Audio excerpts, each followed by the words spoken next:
பல கோணங்களில் யமதர்மராஜா நான் யார் என்ற சொல்லுக்கு பொருளை கொடுத்து, நான் என்ற சொல்லிற்குள் எந்த ஒரு அழியாத தத்துவம் இருக்கின்றதோ அந்த நான் அழியாத அறிவு சொரூபமான தத்துவமே இந்த உலகத்திற்கு ஆதாரமாக இருக்கின்ற பிரம்மன் என்ற ஐக்கியத்தை கூறிக்கொண்டு வருகின்றார். அவ்விதம் கூறிக்கொண்டு வரும் பொழுது இந்த ஞானத்தினால் நமக்கு எப்படிப்பட்ட பலன் கிடைக்கும் என்றும் கூறிக்கொண்டு வருகின்றார். வேதத்தை நாம் கர்ம காண்டம், ஞான காண்டம் என்று பிரிக்கின்றோம். கர்ம காண்டத்தில் விதவிதமான கர்மங்கள், விதவிதமான தர்ம நெறிகள் புகட்டப்பட்டு அதற்கு பலனாக இந்த உலகத்தில் அடையக்கூடிய பொருள்கள் பேசப்பட்டுள்ளது. நீ இந்த பொருளை அடைய வேண்டும் என்றால் இப்படிப்பட்ட யாகத்தை மேற்கொள்ள வேண்டும். இந்த பொருள் என்ற சொல்லில் உலக பொருள் மட்டுமல்ல, இந்த உலக பொருளை அனுபவிக்க உடலினுடைய ஆரோக்கியம், மனதினுடைய ஆரோக்கியம், இவைகளெல்லாம் கர்ம காண்டத்திலிருந்து கிடைக்கப்படுகின்ற பலன்.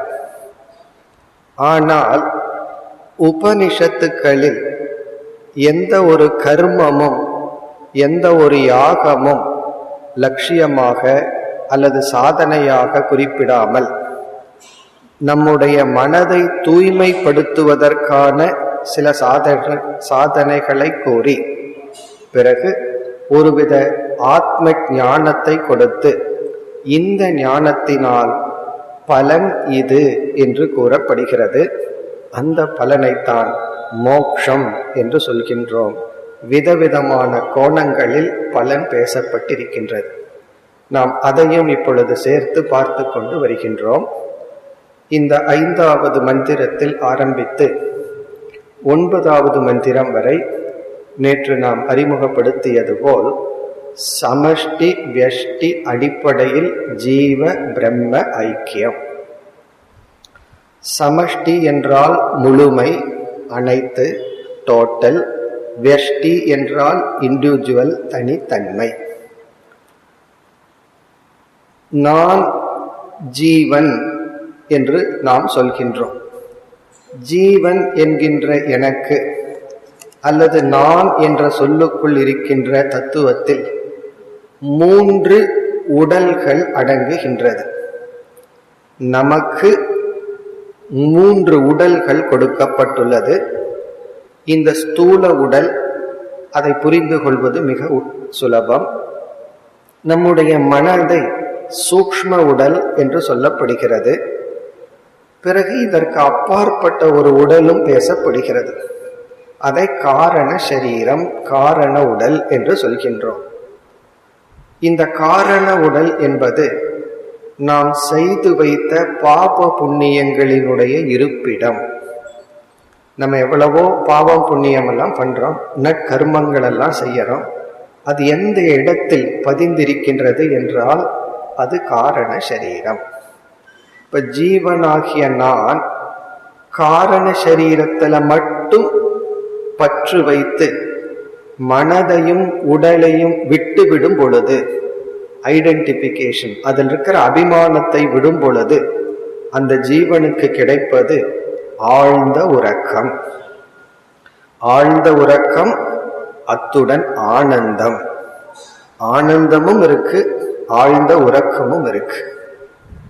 பிறகு சூக்ஷ்ம சரீரத்தில் மட்டும் அபிமானம் வைக்கும் பொழுது, மனம் மட்டும் விழித்து கொண்டிருக்கும் பொழுது கனவு உலகம், கனவு அனுபவம் கிடைக்கின்றது. இந்த ஸ்தூல உடலோடும் அபிமானம் வைக்கும் பொழுது அந்த ஜீவனுக்கு இப்பொழுது அனுபவிக்கின்ற நினைவு உலகம் கிடைக்கின்றது, விழிப்பு நிலை கிடைக்கின்றது. இங்கு என்ன செய்யப்படுகிறது? இந்த 3 நிலையில் இருக்கின்ற ஜீவனுக்கு 3 பெயர்கள் கொடுக்கப்படுகிறது. கொடுக்கப்பட்டு பிறகு இறைவ தத்துவத்திற்கு வந்தால் ஜீவனிடம் எப்படி 3 உடல் இருக்கின்றதோ அதுபோல இறைவனுக்கும் 3 உடல் இருக்கின்றது. இறைவனுடைய உடலை நாம் பிரபஞ்சம் என்று அழைக்கின்றோம். இந்த உடல் நமக்கு உலகம். இறைவனுக்கு உடல் எது என்றால் இந்த உலகமே பகவானுடைய உடல். இப்ப பகவானுக்கு இதே போல 3 உடல் இருக்கின்றது. காரண உடல், பகவானுடைய காரண சரீரத்தை நாம் மாயை என்று சொல்கின்றோம். பிறகு பகவானுடைய சூக்ஷ்ம உலகம் ஒன்று இருக்கிறது. பகவானுடைய ஸ்தூல உலகம் தான் நாம் பார்த்து அனுபவிக்கின்ற இந்த உலகம். இப்ப இந்த 3ஐயும் நாம் பார்க்க போகின்றோம். அதில் இந்த 5வது மந்திரத்தில் ஜீவன் காரண சரீரத்தில் மட்டும் அபிமானித்து இருக்கும் பொழுது அவனுக்கு பிராக்ஞன் என்று பெயர். பிறகு மாயையோடு மட்டும் இருக்கின்ற இறைவனுக்கு ஈஸ்வரன் சொல்லலாம் அல்லது அந்தர்யாமி என்று சொல்லலாம். ஈஸ்வரன் அல்லது அந்தர்யாமி இந்த இரண்டும் ஒன்றுதான். அதாவது எந்த ஒரு அறிவு சொரூபம், எந்த ஒரு கான்சியஸ் என்டிட்டி அறிவு சொரூபம் ஒரு காரண சரீரத்திற்கு ஆதாரமாக இருக்கிறதோ அதே அறிவு சொரூபம் காரண உலகத்திற்கும் ஆதாரமாக உள்ளது அல்லது மாயைக்கும் ஆதாரமாக உள்ளது. மாயைக்கும் ஆதாரமாக உள்ள பிரம்மனும் காரண சரீர உடலுக்கு ஆதாரமாக இருக்கின்ற ஆத்மாவும் ஒன்று. இதுதான் இங்கு உபதேசம். இந்த மந்திரத்தை பார்த்தால் ய இமம் மத்வதம் வேத ஆத்மானம் ஜீவமந்திகாத் ஈசானம் பூதபவ்யஸ்ய ந ததோ விஜுகுப்சதே ஏதத்வை தது. இங்கு யமதர்மராஜா ஜீவனுக்கு ஒரு லட்சணம் கொடுக்கின்றார். ஜீவன் என்பவன் யார் என்றால் மத்வதம். மத்வதம் என்றால் கர்ம பலனை அனுபவிப்பவன் ஜீவன். ஜீவனுக்கு பல கோணங்கள்ல லட்சணம் கொடுக்கலாம். இங்கு ஒரு லட்சணம் கர்ம வினையை அனுபவிப்பவன். மனிதன்கிற ஜீவன் கர்ம வினையை உற்பத்தியும் செய்து அனுபவித்து கொண்டும் இருக்கின்றான். மிருகங்கள் போன்ற ஜீவர்கள் அந்த ஜென்மத்தில் கர்ம வினையை அனுபவித்து உடலை விடுகின்றார்கள். மனித ஜென்மம் ஏன் மேன்மையாக பேசப்படுகிறது என்றால் இந்த ஜென்மத்தில்தான் நமக்கு புதிய புண்ணியத்தை சேகரிக்கவும் பாபத்தை நீக்கவும் அல்லது புதிய பாபத்தை சேர்க்கவும் வாய்ப்பு கொடுக்கப்பட்டுள்ளது. இதை நம்ம சாய்ஸ், சுதந்திரம், ஃப்ரீ வில் என்று சொல்கின்றோம். அதனாலதான் நமக்கு தர்ம சாஸ்திரம் தேவைப்படுகின்றது.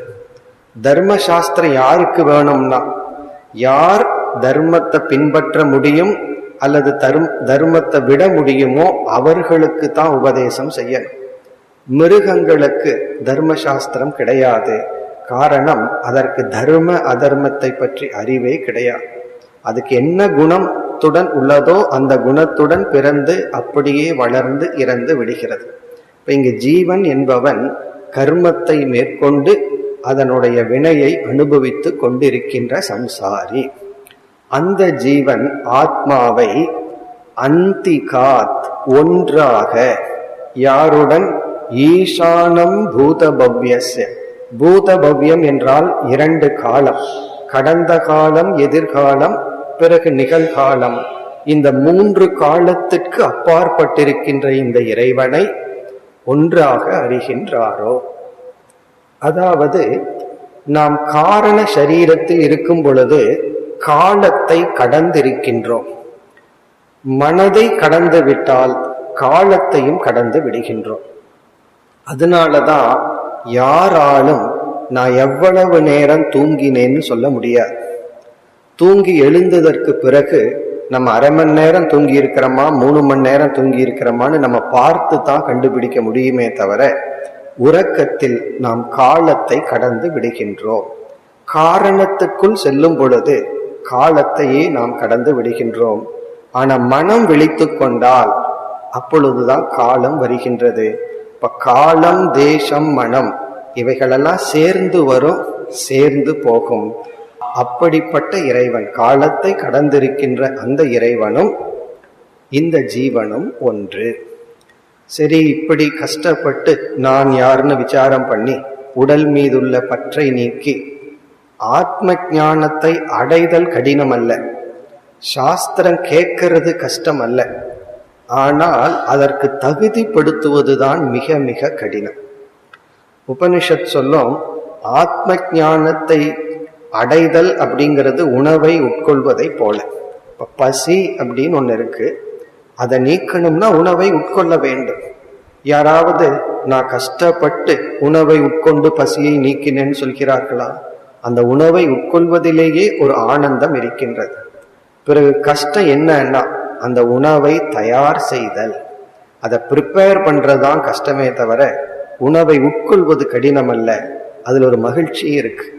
அதே போல சாஸ்திரத்தை கேட்கறது கஷ்டம் அல்ல. இப்ப குரு பாடம் நடத்தும் போது சிஷ்யன் இந்த 1 மணி நேரம் ரொம்ப வேதனையா இருந்தன்னு சொன்னா என்ன ஆகும்? அப்படி அல்ல. இது உணவை உட்கொள்வது போல் இந்த பாடம், நம்மை பற்றிய இந்த சாஸ்திர விசாரம் மகிழ்ச்சிக்குரியது, சந்தோஷத்திற்குரிய சாதனை. பிறகு என்ன கஷ்டம்னா, சாஸ்திரம் கேட்கறது கஷ்டம் அல்ல, சாஸ்திர விசாரம் பண்றது கஷ்டம் அல்ல, அதற்குரிய மனதை நாம் அடைவதுதான் கஷ்டம். தகுதியான மனதை அடைவதுதான் மிக மிக கடினம். அப்படி இவ்வளவு கஷ்டப்பட்டு ஞானத்தை அடைவதனால் என்ன பலன்? காரணம், நம்ம எவ்வளவு உழைச்சமோ அதுக்கு தகுந்த ஊதியம் இருக்கணும். நம்முடைய குணங்களை எல்லாம் மாற்றி நட்பண்புகளை எல்லாம் அடைந்து, எல்லாத்தோட பெரிய தியாகம் இந்த அகங்காரத்தை விடுறது, பணிதல். அது மிக மிக கடினமானது. இன்டலெக்சுவல், அறிவு பூர்வமாக பணிதல், உடல் பூர்வமாக பணிதல், மனப்பூர்வமாக பணிதல்ங்கிறது ஒன்று. நம்முடைய அறிவை சமர்ப்பித்தல். நம்ம அறிவை என்ன புரிஞ்சுக்கணும்? இந்த அறிவு என்னை சரியாக வழிநடத்தாது, எனக்கு இருக்கிற அறிவு எனக்கு போதாது என்று ஒருவரிடம் அறிவை சரணடைந்து சாஸ்திரத்திடம் அறிவை சரணடைவது என்பது மிக கடினமான ஒரு செயல். அதிலிருந்து என்ன பலன்? நேற்று ஆரம்பித்தோம். ந ததோ விஜுகுப்சதே. இந்த ஞானத்துக்கு பிறகு ஒருவன் தன்னை பாதுகாத்து கொள்ள மாட்டான். தன்னை பாதுகாத்துக்கணுங்கிற எண்ணத்திலிருந்து அவன் விடுதலை அடைகின்றான். நம்ம ஒரு கற்பனை பண்ணி பார்த்தாவே இந்த பலத்தினுடைய மகிமை தெரியும். நம்ம எல்லா நேரத்திலையும் நம்ம மனதிற்குள்ள ஊடுருவி இருக்கின்ற ஒரு இன்னர் ஃபீலிங் இன்செக்யூரிட்டி அப்படின்னு சொல்லுவோம். இன்செக்யூரிட்டி என்றால் ஒரு பாதுகாப்பு இன்மை. ஐ எம் நாட் ப்ரொடெக்டட், எனக்கு ஒரு பாதுகாப்பு வேண்டும் என்கின்ற ஒரு உணர்வு எல்லாருடைய மனதிலும் தொடர்ந்து இருக்கின்றது. நமக்கு சந்தேகம் வரலாம், அது எனக்குத்தான் இருக்கு, பணம் இல்லை, பணம் இருக்கிறவங்களுக்கு அந்த இருக்காதே அப்படின்னு சொன்னா, அவங்க மனதை போய் பார்த்தா பணம் இல்லாதவர்களை காட்டிலும் பணம் இருப்பவர்களுக்கு இந்த உணர்வு கொஞ்சம் அதிகமாகவே இருக்கும். காரணம், பணம் இல்லாதவன் உடலை மட்டும் பாதுகாத்தா போதும், பணம் இருக்கிறவன் பணத்தையும் சேர்த்து பாதுகாக்கணும். புகழ் இல்லாதவனுக்கு புகழை பாதுகாக்க வேண்டிய அவசியம் இல்லை. அப்படி எதெல்லாம் இந்த உலகத்துல நம்ம அடையிறோமோ அது பாதுகாப்பு இன்மையை நீக்காது. மேலோட்டமா ஒரு செக்யூரிட்டி அது நமக்கு கொடுக்கும், ஆனால் மனதில் உள்ள அந்த ஒரு பயத்தை அது நீக்காது. எனக்கு பாதுகாப்பு இல்லை என்கின்ற பயத்தை எந்த ஒரு பொருளும் நீக்காது, எந்த ஒரு தவமும் நீக்காது. அதனாலதான் அசுரர்கள் எல்லாம் பெரிய தவம் செய்தவுடன் பகவான் காட்சியளிக்கிற அளவு தவம் செய்து விடுவார்கள். இப்ப பகவான் முன் தோன்றிவிட்டார். அவங்க கேட்கிற முதல் கேள்வி மரண பயத்திலிருந்து வருகின்ற கேள்வி. எனக்கு இப்படி மரணம் வரக்கூடாது, அப்படி மரணம் வரக்கூடாது. அப்போ அந்த தவம் என்ன செய்ததுன்னா, அவர்களுக்குள் இருக்கின்ற மரண பயத்தை, பாதுகாப்பின்மை என்பதை எந்த தவமும் நீக்கவில்லை. பிறகு அவர்கள் நினைத்துக் கொள்கிறார்கள், என்னுடைய புத்திக்குட்பட்டு இப்படி எல்லாம் கேட்டன்னா நான் மரணம் அடையாமல் இருப்பேன் என்று. ஆனால் நம்ம கதையில பார்க்கிறோம், அவ்விதம் இருப்பதில்லை. இவ்விதம் ந விஜுகுப்சதேனா என்னை நான் பாதுகாக்க வேண்டிய அவசியமில்லை என்கின்ற அந்த இன்செக்யூரிட்டி, பாதுகாப்பின்மை என்கின்ற உணர்வு நம்மிடமிருந்து சென்று விடும். இந்த உணர்வை நீக்க ஆத்ம ஞானம் ஒன்றுதான் உபாயம். ஆத்ம ஞானத்தை தவிர வேறு எதுனாலையும் மனதில் உள்ள பாதுகாப்பின்மையை நீக்க முடியாது. இந்த ந ததோ விஜுகுப்சதேங்கிறதுக்கு இனியொரு பொருளும் உண்டு. பல பொருள்கள், வேறொரு பொருளை பிறகு பார்ப்போம். இங்க இனியொரு பொருள், நம்முடைய இனியொரு விதமான சம்சாரம் நான் மற்றவர்களால் ஏற்றுக்கொள்ளப்பட வேண்டும் என்கின்ற ஒரு உணர்வு. இதுவும் ஒரு விதமான சம்சாரத்தினுடைய வெளிப்பாடு. இதை நம்ம ஆங்கிலத்துல வேலிடேஷன் அப்படின்னு சொல்லுவோம். வேலிடேஷன்னா என்னை ஏற்றுக்கொள்ள வேண்டும், என்னை மற்றவர்கள் ஏற்றுக்கொள்ள வேண்டும் என்று. இதுலேயே ஒரு ரகசியம், என்னை நான் ஏற்றுக்கொள்ளாத காரணத்தினால்தான் நான் மற்றவர்களிடமிருந்து ஒரு வேலிடேஷன், ஒரு அக்செப்டன்ஸ் அதை தேடிக்கொண்டிருக்கின்றேன். என்னைக்கு எனக்கே ஒரு செல்ஃப் வேலிடேஷன், என்னையே நான் ஏற்றுக்கொள்கின்றேனோ, செல்ஃப் அக்செப்டன்ஸ் வருகின்றதோ, அப்பொழுது இந்த உலகமே என்னை ஏற்றுக்கொள்ள வேண்டாம் என்கின்ற துணிவு நமக்கு வரும். இதுதான் உண்மையான துணிவு. இந்த துணிவு, இந்த சக்தி எதனால் கிடைக்கும்? ஆத்ம ஞானத்தினால் தான் கிடைக்கும். வேற எந்த தவமும் உடல் பலத்தை கொடுக்கும், பிறகு கொஞ்சம் தியானம் செய்தால் குவிக்கின்ற திறனை மட்டும்தான் அந்த தியானம் கொடுக்கும். அசுரர்களுக்கு குவிக்கின்ற திறன் மட்டும்தான் கிடைச்சது. ஆனா பொறாமை போகல, கோபம் நீங்கவில்லை, பிறகு பயம் நீங்கவில்லை. காரணம், எந்த ஒரு தியானமும் பயத்தையோ கோபத்தையோ பொறாமையையோ நீக்காது. அதே போல இந்த உலகத்துல எந்த சாதனை செய்தாலும் பலம் கிடைக்கும், ஆனால் இப்படிப்பட்ட மனம் நமக்கு கிடைக்காது. மோக்ஷம் என்றால் என்ன? இப்படிப்பட்ட மனதை அடைதல் மோக்ஷம். ரொம்ப பேர்த்துக்கு மோக்ஷங்கிற வார்த்தையிலேயே ஒரு பயம். உனக்கு மோட்சம் கொடுக்கட்டுமான்னு கடவுள் கேட்டா நம்ம இப்ப என்ன சொல்ற மாதிரி இருக்கிறோம்? இப்பெல்லாம் வேண்டாம், எனக்கு ரொம்ப வேலை இருக்கு, கொஞ்ச நாளைக்கு அப்புறம் பார்த்துக்கலான்னு சொல்லுவோம். காரணம், மோட்சம்னா உடனே இறந்து போகிறதுன்னு நினைக்கிறோம். அல்லது சில பேர்த்துக்கு என்ன பயம்னா, மோட்சம் வந்துட்டா எனக்கு ஆசையெல்லாம் போயிருமே, இந்த உலகத்தை அனுபவிக்காம போயிருவனே, எப்படி இந்த உலகத்தை அனுபவிக்கிறது? இன்னும் உடல் ஆரோக்கியமா இருக்கு, ஒரு 80 வயசுக்கு மேல எதுக்குமே நான் யூஸ் இல்லைங்கிற இடத்துல மோட்சம் வந்துட்டுமே. இப்போ உடல் ஆரோக்கியமா இருக்கும் போது மோட்சம் வந்துடக்கூடாது. சில பேர் சாஸ்திரம் படிக்கிறதுக்கு பயம், படிச்சா வைராகியம் இதை விட்டுட்டு போயிருவனோன்னு சொல்லி. அப்படி கிடைச்சா அது பெரிய பாக்கியம், அதற்கே மனிதர்கள் பயப்படுகிறார்கள். அத வேறொரு இடத்துல ஒரு ஆசிரியர் சொல்வார், அபயே பயதர்ஷினக, அபயத்தில் பயத்தை கண்டு கொண்டிருக்கின்றார்கள். எது அபயமோ அதுல நம்ம பயப்பட்டு கொண்டிருக்கின்றோம். இதற்கு பெயர் தான் மோகம், மதிமயக்கம். மோகம் என்றால் எங்கு நமக்கு அபயம் இருக்கோ அங்கு பயம், எங்கு நம்ம பயப்படணுமோ அதுல தைரியமா அபயமா அமர்ந்து கொண்டிருக்கின்றோம். இந்த நிலை ஞானத்தினால் மட்டும் நமக்கு கிடைக்கும். இந்த பலன் உபனிஷத்தை தவிர வேதத்தில் வேறு எங்கும் பேசப்படவில்லை. அதனாலதான் வேதத்தை நம்ம பிரிச்சிடறோம், கர்மகாண்டம் ஞான காண்டம்னு பிரிச்சிடறோம். விதவிதமான பூஜைகள், தியானங்கள், யாகங்கள், இவைகளெல்லாம் 2 பலனை நமக்கு கொடுக்கும். ஒன்று மெட்டீரியல் ப்ராஸ்பரிட்டி, உலக சம்பந்தமான இன்பத்தை கொடுக்கும்.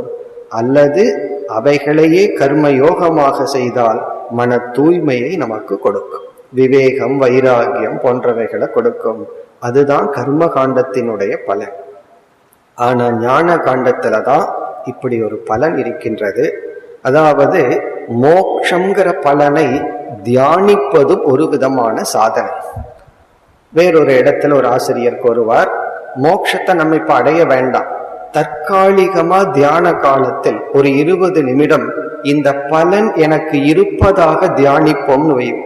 தியானித்தால் அப்பொழுது ஒரு பாதுகாப்பு இன்மை என்கின்ற ஒரு நிலையிலிருந்து விடுதலை அடைஞ்சு பார்ப்போம். இது நம்ம ஆக்ட் பண்றோம், உண்மையிலேயே நம்ம அடையல, அடைஞ்ச மாதிரி கற்பனை பண்றோம். பிறகு இந்த கற்பனை என்ன செய்யும்னா ஞானத்தை அடைய நம்மை உற்சாகப்படுத்தும். அதைத்தான் கீதையில வேறொரு இடத்துல பகவான் கூறுவார். 13வது அத்தியாயத்தில் தத்துவ ஞான அர்த்த தர்ஷனம், இது ஒரு வேல்யூவா சொல்றார். தத்துவ ஞானத்தினுடைய அர்த்தம்னா பிரயோஜனம், தர்ஷனம்னா அதை தியானத்தில் பார்த்தல். இது ஒரு முக்கிய பண்பாகவே பகவான் உபதேசிக்கிறார். ஒரு விதமான தியானம். மோட்சங்கிற பலன் எங்கெல்லாம் எப்படியெல்லாம் சொல்லப்பட்டுள்ளதோ அது நமக்கு இருப்பது போல ஒரு பாசாங்கு செய்தல். அங்கேயும் நம்ம ஏமாத்திக்கிறோம் தான், இருந்தாலும் ஒரு ஆக்ஷன். அந்த பொய்மையே நமக்கு ஒரு விதமான இன்பத்தை கொடுக்கும்னா உண்மையிலேயே அந்த மனதை நாம் அடைந்தால் எப்படி இருப்போம்? இப்ப மோட்ச லட்சணம் மிக மிக முக்கியம். அதனாலதான் ஒரு ஜீவன் முதலில் முடிவு செய்ய வேண்டியது சாத்திய ஞானம். எது சாத்தியம்ங்கிற ஞானத்தை தான் ஃபர்ஸ்ட் ஒரு ஜீவன் முடிவு செய்ய வேண்டும். அதையே முடிவு செய்யல அப்படின்னா அவனால் எப்படி சாதனையை தொடர முடியும்? ரொம்ப பேர்த்துக்கு உனக்கு என்ன வேண்டும் அப்படின்னு கேட்டா அது அவர்களுக்கே தெரியாது. நம்ம பல பேர்த்திடம் வாட் யூ வாண்ட்னு கேட்டிருக்கோம், உனக்கு என்ன வேணும்னு. வாட் ஐ வாண்ட்னு கேட்டதே இல்லை, எனக்கு என்ன வேணும்னு கேட்டதில்லை. இப்படித்தான் ஆரம்பிக்க வேண்டும். அது முதல் நிச்சயம். ஜீவன் செய்ய வேண்டிய இரண்டாவது நிச்சயம் சரியான லட்சியத்தை, சாத்தியத்தை, முடிவை, இலக்கை நிச்சயம் செய்துவிட்டால் அதற்குரிய சரியான பாதையையும் நிச்சயம் செய்ய வேண்டும். அதை சாதன ஞானம் என்று சொல்கின்றோம். சாதன ஞானம்னா இந்த சாத்தியத்துக்கு, இந்த இலக்குக்கு, இந்த கோல், அதற்கு இதுதான் மீன்ஸ், இதுதான் பாதைன்னு முடிவு பண்ணணும். நம்ம இந்த உலகத்துல பார்க்கிறோம், இந்த இரண்டு இடத்தில் குழப்பம் இருக்கு. சாத்திய நிச்சயத்திலும் குழப்பம் இருக்கு, சாதன நிச்சயத்திலும் குழப்பம் இருக்கின்றது. அதனாலதான் உபனிஷத் அடிக்கடி மோட்ச பலனை கூறிக்கொண்டே வருகிறது. மோட்சம் என்கின்ற பலனை பல கோணத்தில் உபனிஷத் கூறுவதனுடைய நோக்கம் நமக்கு சாத்திய நிச்சயத்தை காட்டுவதற்காக. உன்னுடைய அல்டிமேட் கோல், உன்னுடைய இறுதியான இலக்கு இதுதான். இடையில எத்தனையோ லட்சியங்கள் இருக்கலாம், அவைகளெல்லாம் பரம லட்சியம் அல்ல, இடையில் வருகின்ற இலக்குகள்.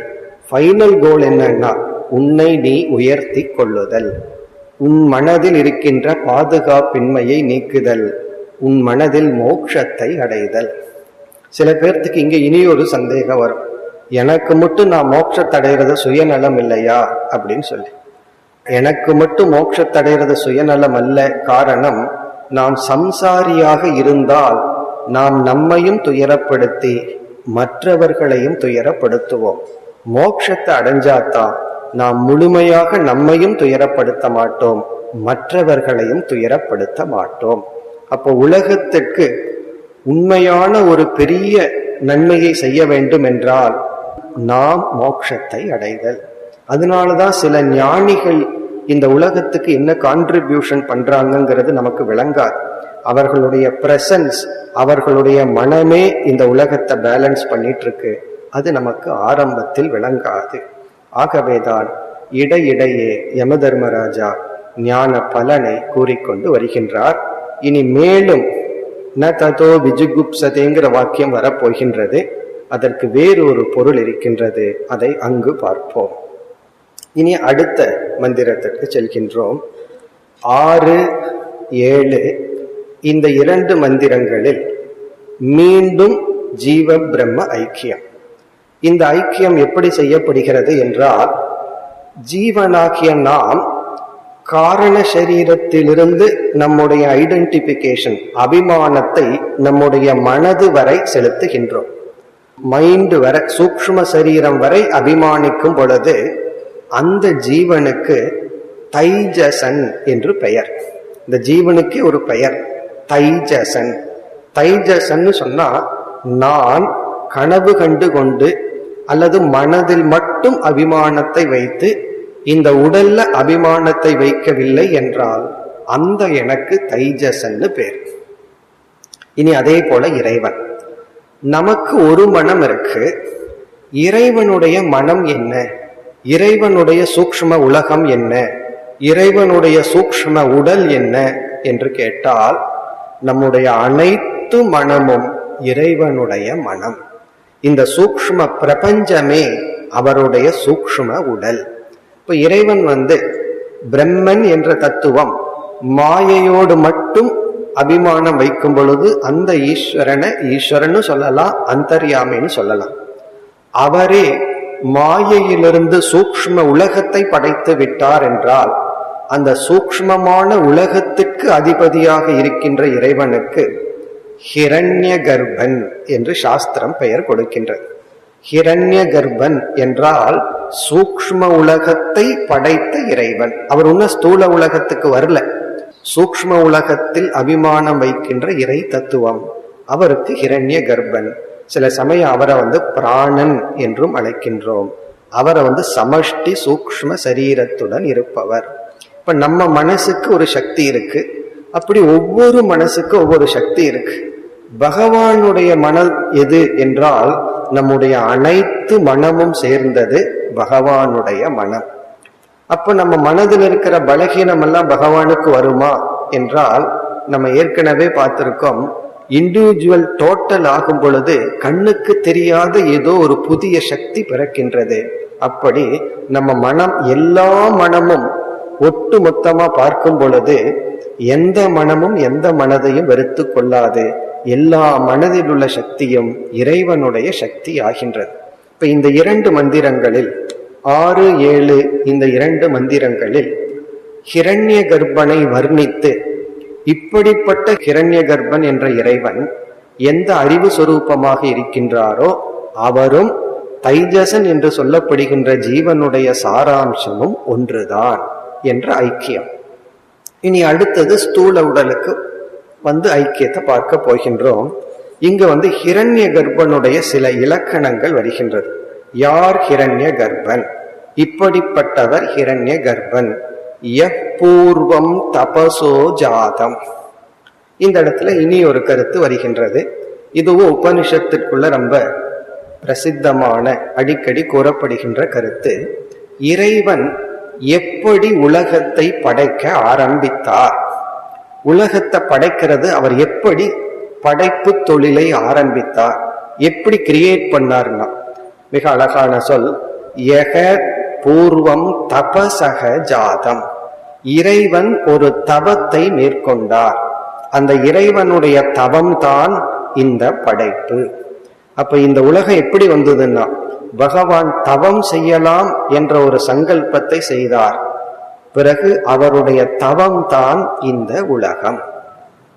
என்றுமே நம்ம ஒரு அழகான வீடு கட்டியிருக்கோம், அல்லது வீட்டுக்குள்ள கட்டின வீட்டை தூய்மையா வச்சிருக்கிறோம்னா அது நம்முடைய தவத்தின் பலன்.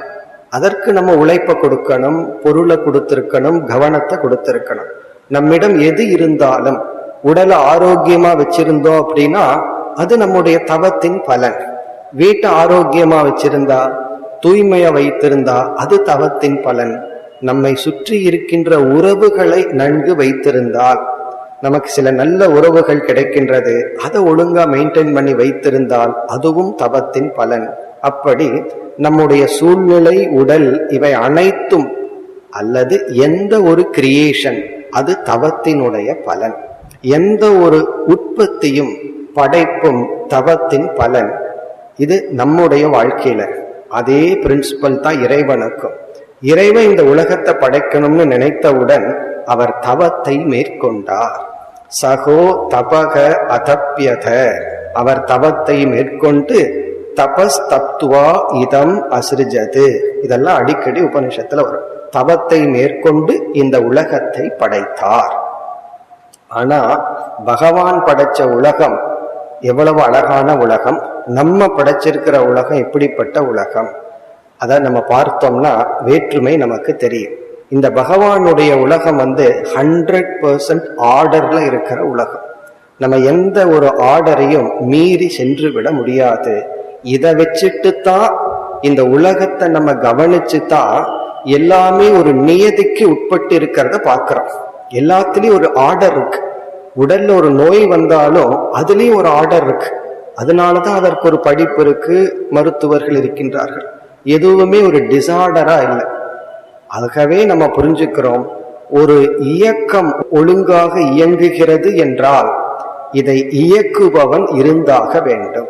எல்லாம் அதது இஷ்டத்துக்கு இருந்ததுன்னா யாருமே ஒருவர் தேவையில்லை. ஒரு ஆபீஸுக்கு போறோம், எல்லா வேலை செய்து கொண்டிருக்கின்றார்கள் என்றால் ஒழுங்கா இருக்காங்கன்னு சொன்னா அங்க மேனேஜிங் டைரக்டர் இருக்கார்னு அர்த்தம். அவர் இல்லை அப்படின்னா ஒவ்வொருத்தரும் ஒவ்வொரு இடத்துல இருப்பார்கள், அவங்க சீட்டை தவிர மீதி இடத்துல இருப்பார்கள். காரணம் என்ன? ஒரு டிசார்டருக்கு ஒரு கண்காணிப்பவன் தேவையில்லை. ஒரு ஆர்டர் இருந்துச்சுன்னு சொன்னா அதை உருவாக்கி இயக்குபவன் தேவை. அப்ப இங்க என்ன சொல்லப்படுகிறது? இறைவன் தன்னுடைய தவத்தில் இந்த உலகத்தை தோற்றி வைத்தார். சூக்ஷ்மமான உலகத்தை தோற்றி ஸ்தூலமான உலகத்தை தோற்றி வைத்தார். அது இறைவனுக்கு கொடுக்கிற ஒரு லட்சணம். தவத்திலிருந்து தோன்றியவர். பிறகு சூக்ஷ்மமான உலகத்தை அவர் முதலில் படைத்தார். அத்ய பூர்வம் அஜாயத. முதலில் அவர் சூக்ஷ்மமான பிரபஞ்சத்தை தான் உற்பத்தி செய்தார். அதையும் நம்ம பார்த்தோம். ஒருவர் வரைகின்றார் என்றால் முதல்ல மனசுல வரைஞ்சிருவார், அதுக்கு பிறகுதான் ஸ்தூலமா வரைவார். அப்படி இறைவன் முதலில் தோற்றி வைத்தது சூக்ஷ்மமான உலகம், சூக்ஷ்மமான பஞ்சபூதங்கள்.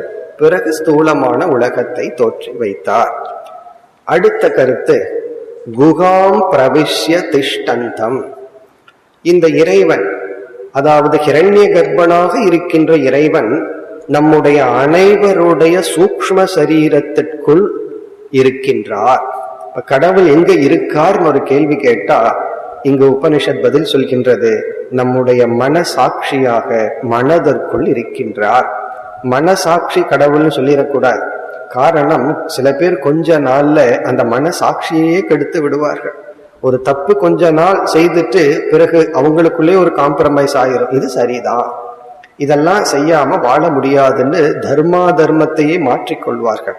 அந்த மனசாட்சி, எத்திக்கல் ஜட்ஜ்மெண்ட், அது இறைவன் அல்ல. இதுதான் சரி, இதுதான் தப்புங்கிற நம்முடைய முடிவு, அது மனசாட்சி அல்ல. இங்க மனசாட்சினா அனைத்து எண்ணங்களையும் ஒளிர்விப்பவர், அனைத்து எண்ணங்களையும் கவனிப்பவர். நம்ம யாருக்கும் தெரியாம எதையும் செய்ய முடியாதுங்கிறது மட்டும் உண்மை அல்ல, யாருக்கும் தெரியாம எதையும் சிந்தித்து விட கூட முடியாது. ஒவ்வொரு சிந்தனையும் இறைவனால் கவனிக்கப்படுவது. அதுதான் இங்கு சொல்லப்படுகின்றது, குகாம் பிரவிஷ்ய திஷ்டந்தம். எந்த ஒரு ஹிரண்ய கர்ப்பன் அனைத்து ஜீவராசிகளினுடைய மனதில் இருக்கின்ற அனைத்து எண்ணங்களையும் கவனித்து கொண்டிருக்கின்றாரோ அப்படிப்பட்ட இறைவன், அந்த இறைவனும் தைஜசன். இனி ஜீவனுக்கு நம்ம வர்றோம். ஜீவன்கிறது யார்? நான் சூக்ஷ்ம சரீரத்தில் அபிமானம் வைத்துக் கொண்டு சூக்ஷ்மமான உலகத்தை படைத்து அனுபவித்துக் கொண்டிருக்கின்றேன். எந்த ஒரு அறிவு தத்துவம் இந்த ஒரு மனதில் உள்ள எண்ணங்களை பிரகாசப்படுத்துகிறதோ அதே அறிவு தத்துவம் தான் அனைத்து மனதில் உள்ள எண்ணங்களை பிரகாசப்படுத்தி கொண்டிருக்கின்றது. இதுவும் ஜீவ பிரம்ம ஐக்கியம், சிருஷ்டியினுடைய தத்துவம், ஹிரண்ய கர்ப்ப தத்துவத்தை கூறி சொல்லப்படுகிறது. அடுத்து 7வது மந்திரத்திலும் இதே கருத்துதான். இங்கு அதே இறைவனுக்கும் ஜீவனுக்கும் மேலும் சில விளக்கங்கள் கொடுக்கப்படுகிறது. யா பிராணேன சம்பவதி, சூக்ஷ்ம சரீரமாகவே தோன்றி வீற்றிருக்கும் எந்த ஒரு ஹிரண்ய கர்ப்பன், இனி அந்த ஹிரண்ய கர்ப்பன்கிற இறைவனுக்கு இனி ஒரு லட்சணம். அதை நம்ம மாலை வகுப்பு கீதையில பார்க்க போறோம். தேவதாமயி. தேவதாமயி அப்படிங்கிறது இறைவனுக்கு கொடுக்கிற இனி ஒரு லட்சணம். அத பகவான் விளக்க போகின்றார். நம்ம விதவிதமான தேவதைகளை எல்லாம் சாஸ்திரத்திலிருந்து கேள்விப்படுறோம். திடீர்னு புதிய தேவதைகள் பேரெல்லாம் உருவாகும். எத்தனையோ தேவதைகளை பற்றி நம்ம படிக்கிறோம். ஒவ்வொரு தேவதைகளையும் வழிபடுகின்றோம். இப்ப அறிவு வேணும்னா சரஸ்வதிங்கிற தேவதையை வழிபடுறோம், பணம் வேணும்னா லக்ஷ்மிங்கிற தேவதையை வழிபடுகின்றோம். அப்படி மருந்துக்கு, உடல் ஆரோக்கியத்துக்கு, கண் வேணும், கண் பார்வை நல்லா வேணும்னா சூரிய தேவனை வழிபடுகின்றோம். மனசு கொஞ்சம் ஒழுங்கா இருக்கணும்னா சந்திர தேவனை வழிபடுகின்றோம். இப்படி சாஸ்திரம் எண்ணிக்கைக்கு அடங்காத தேவதைகளை எல்லாம் நமக்கு அறிமுகப்படுத்துகின்றது. இங்க நம்ம செய்கின்ற ஒரு அடிப்படை தவறு, பல தேவதைகளை பல கடவுள் என்று நாம் நினைத்துக் கொள்கின்றோம். அது தவறு. ஒவ்வொரு தேவதைகளும் இயற்கையில் வெளிப்படுகின்ற ஒரு சக்தியை ரெப்ரசன்ட், சக்தியை குறிப்பிடுகின்ற ஒரு தத்துவம். இந்த உலகத்துல நமக்கு பார்க்கிற சக்தி இருக்கு, அதோ இயற்கை கொடுக்குதுன்னா பார்க்கிற சக்தியையும் அந்த எந்த இயற்கை அந்த சக்தியை நமக்கு கொடுக்குதோ அதை ஒரு தேவதை என்று சொல்கின்றோம். அதே போல மனனம் செய்து மனப்பாட செய்யணும், அது ஒரு சக்தி நமக்கு கொடுக்கப்பட்டுள்ளது. அந்த சக்தியை எந்த ஒரு இயற்கை தத்துவம் நமக்கு எடுத்து வழங்குகிறதோ அதை மேதா, அது ஞாபகப்படுத்தும் சக்தியுடைய தேவதை. அல்லது ஒரே தேவதைக்கு பல பேர் வச்சுக்கோ. தட்சிணாமூர்த்திக்கு மேதா தட்சிணாமூர்த்தின்னு பேர், அதாவது ஞாபக சக்தியை அறிவை கொடுக்கின்ற தட்சிணாமூர்த்தி. இப்படியெல்லாம் தேவதை என்பது ஒவ்வொரு தேவதைகளும் ஒவ்வொரு கடவுள் அல்ல, அவர்களும் நம்மை போன்ற அதிக சக்தியை உடைய ஜீவர்கள். தேவதைகளும் ஜீவர்கள் தான். இப்ப எறும்பு போன்றவைகளுக்கு நம்மைய பார்த்தா தேவதை மாதிரிதான் தெரியும். ஏதோ ஒரு சக்தியினாலதான் நான் இங்கு இயங்க முடிகிறதுன்னு அது நினைக்கும். அதே போல நம்முடைய உடலுக்கு எவ்வளவு சக்தி இருக்கோ அதை விட அதிக சக்தியை உடைய கர்ம பலனினால் தோன்றி மறைகின்ற ஒரு ஜீவர்கள் தான் தேவதைகள். அதை இங்கு விளக்குகின்றார். இறைவன் என்பவர் தேவதாமயி, அனைத்து தேவதை ரூபமாக இருப்பவர். இந்த இடத்துல பல தேவதைகளை வணங்குதல் என்பது பல இறைவன் என்பது பொருள் அல்ல.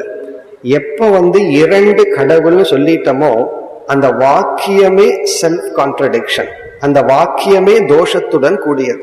வியாகாத தோஷம்னு சொல்லுவோம், முரண்பாடு வாக்கியம்னு சொல்லுவோம். கடவுள்னு சொன்னா பூர்ணமானவர், இரண்டுன்னு சொல்லிட்டா அது பூர்ணம் இல்லை.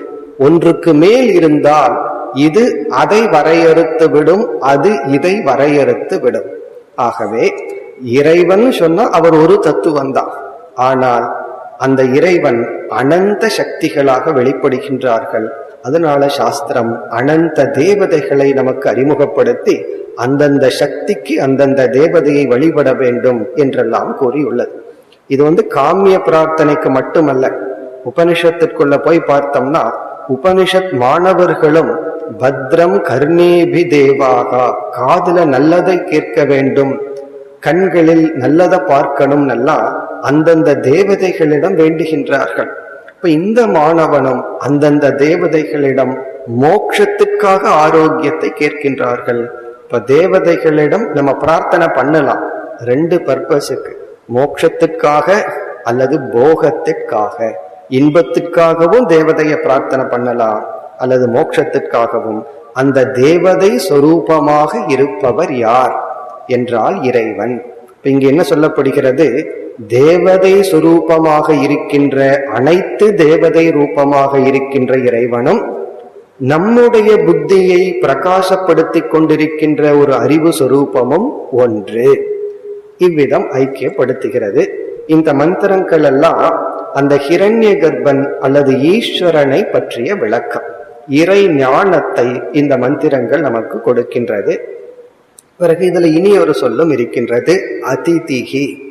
அதிதிகி என்றால் இறைவன் தான் நம்முடைய மனதின் துணை கொண்டு அனைத்தையும் அனுபவித்துக் கொண்டும் இருக்கின்றார். அதிதினா கர்ம பலத்தை அனுபவிப்பவர். எப்படின்னா நம்முடைய மனதையும் புத்தியையும் உணர்வூட்டி பகவானே அனுபவித்துக் கொண்டிருக்கின்றார்.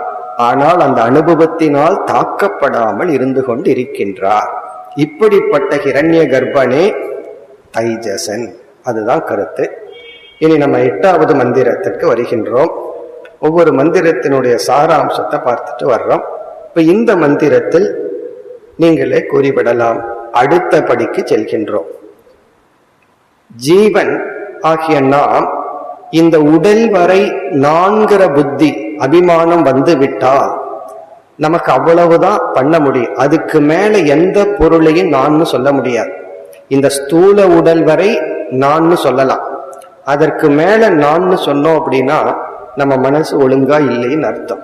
நான் கண்ணாடியை நம்ம போடுறோம் அல்லது புஸ்தகத்தை பார்க்கிறோம், அந்த புஸ்தகம் தான் நான் சொல்றதில்லை, அது என்னுடையதுன்னு சொல்லலாம். இப்ப இந்த ஸ்தூல உடல் வரைதான் ஒரு ஜீவனால நான் அப்படிங்கிற ஒரு எக்ஸ்டென்ஷன் செய்ய முடியும்.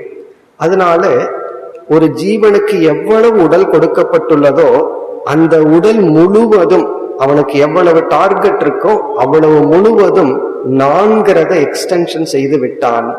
அந்த ஜீவனுக்கு சாஸ்திரம் விஸ்வன் என்று அழைக்கிறது.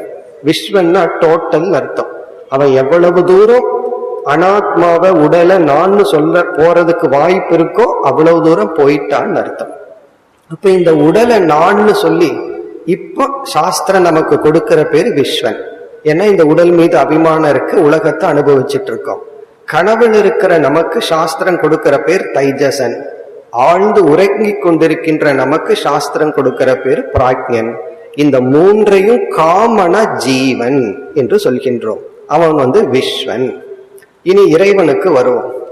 யார் இறைவன் என்றால், சூக்ஷ்ம உலகத்தை படைத்த இறைவன் இந்த ஸ்தூல உலகத்தையும் படைத்து விட்டார். இந்த ஸ்தூல உலகத்துக்கே அதிபதியாக இருக்கின்ற அந்த இறைவனுக்கு விராட் என்று பெயர். இப்ப ஈஸ்வரன் அந்தர்யாமியாக முதலில் இருக்கின்றார், ஹிரண்ய கர்ப்பனாக வடிவெடுக்கின்றார், அடுத்தது விராட்டாக வடிவெடுக்கின்றார். இப்ப இந்த உலகத்துக்கே அதிபதி, ஸ்தூல உலகத்துக்கே அதிபதின்னு சொன்னா அவருக்கு பெயர் விராட். இப்ப இந்த மந்திரமானது விராட் விஸ்வ ஐக்கியம். இந்த ஸ்தூல உடல் வரை அபிமானம் வைத்து வாழ்ந்து கொண்டிருக்கின்ற ஜீவன், எந்த ஒரு அறிவு தத்துவம் இந்த ஸ்தூல உடல் வரை அபிமானம் வைத்து வாழ்கிறதோ, எந்த ஒரு அறிவு தத்துவம் இந்த உலகத்துக்கே ஆதாரமாக, படைத்த ஸ்தூல உலகத்துக்கே ஆதாரமாக இருக்கிறதோ, இரண்டும் ஒன்றுதான். ஆனா உபனிஷத்து இங்க சொல்ற விதம் சற்று வேறாக இருக்கு. இதுதான் இந்த மந்திரத்தினுடைய சாராம்சம். இங்க அக்னி என்ற ஒரு தத்துவம் அறிமுகப்படுத்தப்படுகிறது. இந்த விராட்டுக்கு இனியொரு பெயர் அக்னி, நெருப்பு. காரணம், நம்ம முதல் பார்க்கக்கூடிய பூதம் அக்னி தான். ஆகாசத்தை கண்ணுல பார்க்க முடியாது, அது புரிஞ்சுக்கலாம். காற்றையும் கண்ணுல பார்க்க முடியாது, இரண்டாவது பூதம். மூன்றாவது பஞ்சபூதத்துல வருவது நெருப்பு, அதை நம்ம கண்ணுல பார்க்கிறோம். நாலாவது பூதம் நீர், அதை கண்ணுல பார்க்கிறோம். ஐந்தாவது பூதம் பூமி. ஆகவே முதலில் கண்ணில் பார்க்கக்கூடிய பஞ்சபூதங்களில் ஒன்றாக வருவது நெருப்பு. ஆகவே இங்க அக்னி என்ற ஒரு தத்துவத்தை அறிமுகப்படுத்தி, அந்த அக்னி சுரூபமாக இருக்கின்ற விராட்டும் இந்த ஜீவனும் அடிப்படையில் ஒன்று. அதுதான் இங்கு சொல்லப்படுகிறது. இந்த அக்னி சாஸ்திரத்துல இரண்டு இடத்தில் பேசப்படுகிறது. ரெண்டு விதமான அக்னி சாஸ்திரத்துல பேசப்பட்டுள்ளது. ஒரு விதமான அக்னி, நெருப்பு, வெளியே இருக்கின்ற நெருப்பு, எக்ஸ்டர்னல் ஃபயர். இந்த வெளியே இருக்கிற நெருப்பு யாகத்துக்கு பயன்படுகின்ற நெருப்பு. அதை நம்ம என்ன சொல்றோம்? யாக அக்னி அல்லது யக்ஞ அக்னி. யக்ஞத்துக்கு அல்லது யாகத்துக்கு பயன்படுத்துகின்ற நெருப்பு. அந்த காலத்து பூஜை முறை அக்னியை மையமாக வைத்தே இருந்தது. அக்னிஹோத்திரம் அல்லது எந்த ஒரு யாகமும் எந்த ஒரு பூஜையும் நெருப்பு இல்லாமல் இருக்காது. அதனாலதான் ஒருவன் இல்லறத்துக்கு சென்று அப்போ வீட்டுல யாகத்திற்கு நெருப்பை மூட்டினால் அந்த நெருப்பு 24 மணி நேரம் அதுல நெருப்பு இருந்துட்டே இருக்கணும். அவன் எப்ப அந்த நெருப்பை அணைக்கலாம்னா ரெண்டே அக்கேஷன். ஒன்று அவன் துறவரத்துக்கு செல்லும் பொழுது, இனிமேல் நான் எந்த யாகத்தையும் செய்யவில்லை என்று இறைவனை வணங்கி அந்த நெருப்பை அணைக்கின்றான். இரண்டாவது அக்கேஷன், அவன் இறந்து விடும் பொழுது அந்த நெருப்பிலிருந்து அவனுடைய உடலை எரிக்கின்றார்கள். இது யாக அக்னி. இந்த யாக அக்னி எதற்குனா, நம்ம சில மாத்திரைகள் ரொம்ப கசப்பா இருந்தா என்ன செய்கின்றார்கள்? அதுல மேல ஒரு இனிப்பை தடவி கொடுக்கின்றார்கள். அந்த இனிப்பை சாப்பிட வைக்கிறது அந்த கம்பெனி அல்லது டாக்டர்னுடைய வேலை அல்ல. அந்த இனிப்புக்காக மாத்திரையை சாப்பிட்றது இல்லை, மாத்திரையை சாப்பிட்றதுக்காகத்தான் அந்த இனிப்பு இருக்கின்றது. அதே போல கர்மகாண்டத்தில் வேதத்தில் எத்தனையோ காமிய கர்மங்கள் எல்லாம் சொல்லப்பட்டிருக்கு. இந்த இதை செஞ்சா, யாகத்தை செஞ்சா இந்த பலன். இதெல்லாம் எதற்குனா வைராகியம் என்கின்ற பரம லட்சியத்தை அடைவதற்காக. ஒருவனுடைய மனதுல ஆசை மிக அடர்ந்து இருக்கும் பொழுது அவன் இடத்துல போய் ஆசைய விட்டுன்னு சொன்னா அவனுக்கு முதல்ல வர்றது கோபம்தான் வரும். எதுக்கு நான் ஆசையை விடணும் என்று சொல்வான். இப்போ ஆசைய விடுன்னு யாருக்கு அட்வைஸ் பண்ண கூடாது. ஆசையே லாஜிக் இல்லாம வருது. அவர் இடத்துல போய் ஆசையை விடுன்னு சொன்னா கோபம் தானே வருது, அதுவும் லாஜிக் இல்லாம தான் இருக்கு. அப்ப அந்த ஆசையை நெறிப்படுத்துன்னு தான் சொல்லணும். அதைத்தான் வேதமானது செய்கிறது. யாரு சொன்னாலும் இவன் ஆசையை விட மாட்டான், நம்ம சொன்னாலும் விட மாட்டான். ஆகவே அந்த ஆசைய தர்மத்தின் மூலமாக அனுபவி என்று வேதம் நமக்கு வருகின்றது. அப்படி செய்கின்ற கர்மிகள் இந்த யாக அக்னியை காப்பாற்றுவார்கள். கர்மிகள்னு சொன்னா யாகம் செய்து புண்ணியத்தை அடைந்து இந்த உலக இன்பத்தையோ மன தூய்மையையோ அடைய விரும்புகின்ற கர்மிகள். கர்மினா ரிச்சுவல், பூஜை போன்ற யாகங்களை செய்பவர்கள். அவர்கள் இந்த அக்னியை காப்பாற்றுவார்கள். பிறகு இரண்டாவது விதமான ஒரு அக்னி. முதல் அக்னி யாகம் செய்வதற்கு முக்கிய காரணமாக இருக்கின்ற அக்னி. இரண்டாவது நெருப்பு ஜாடராக்னி என்று சொல்லப்படும். ஜாடராக்னி அல்லது வைஸ்வானர அக்னி, வைஸ்வானர அக்னி அல்லது ஜாடர அக்னி. இந்த அக்னி என்னவென்றால் நம்ம வயிற்றுக்குள் இருக்கின்ற உஷ்ணம். நம்ம வயிற்றுல உஷ்ணம் இருக்கு, அதனாலதான் எவ்வளவு இட்லி சாம்பார உள்ள ஊத்துனாலும் என்ன ஆகுதுன்னா அந்த உஷ்ணம் என்ன பண்ணுது, கொஞ்ச நேரத்துல அது ஒர்க் பண்ணி காலி பண்ணிடுது. உஷ்ணமே இல்லாம இருக்கும் பொழுது நம்ம எவ்வளவு உணவை உட்கொண்டாலும் அந்த உணவு ஜீரணிக்காது. அப்போ வயிற்றில் இருக்கிற இந்த அக்னி இருக்கே, ஜீரணிக்கும் சக்தி, அது ஒரு ஹீட்டை ப்ரொடியூஸ் பண்ணி ஒரு அக்னி நமக்குள்ள இருக்கு. இந்த 98 அந்த டிகிரி ஒரு ஹீட் நம்ம உடம்பில் இருக்கல்லவா, அது முக்கியமான இடத்துல குடிகொண்டிருப்பது நம்முடைய வயிற்றுல தான். அந்த தீ, அந்த நெருப்பானது உணவை ஜீரணிக்க வைக்கின்றது.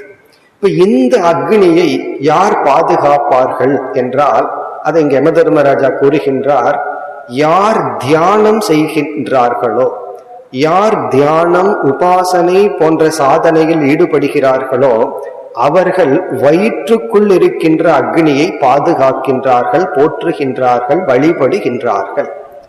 இந்த வயிற்றுக்குள் இருக்கிற அக்னியை வழிபடுவதுன்னா என்னன்னா, முறையான உணவை கொடுக்கின்றார்கள். நம்ம வயிற்றை நம்ம ரெஸ்பெக்ட் பண்ணணும்னு என்ன அர்த்தம்னா, சில பேர்த்துக்கு வயிறுங்கிறது ஒரு டஸ்ட்பின் மாதிரி, குப்பை தொட்டி மாதிரி. இது மீதி இருக்கு, என்ன பண்ணலாம்னா வெளியே கொட்டினா அது வேஸ்ட் அப்படின்னு வாயில கொட்டி விடுவார்கள். காரணம் என்னன்னா, அவர்கள் லாஜிக் பேசுவார்கள். அன்னத்தை வேஸ்ட் பண்ண கூடாது அப்படின்னு சாஸ்திரம் சொல்லி இருக்கு. அப்ப அளவா செய்யலாமேனா, ஏதோ கொஞ்சம் அதிகமா செஞ்சுட்டு அதனால சாப்பிட்டுக்கிறேன். சாஸ்திரம் இனி ஒண்ணு சொல்லுது, இந்த அன்னமய கோஷமான உடலையும் துன்புறுத்த கூடாது, இந்த உடலையும் பாதுகாக்கணும்னு சொல்லுது. அப்ப யார் தியானம் செய்கின்றார்களோ, உபாசனை செய்கின்றார்களோ அவர்கள் வயிற்றில் உள்ள அக்னியை விரதத்தின் மூலமாக பாதுகாக்கின்றார்கள்.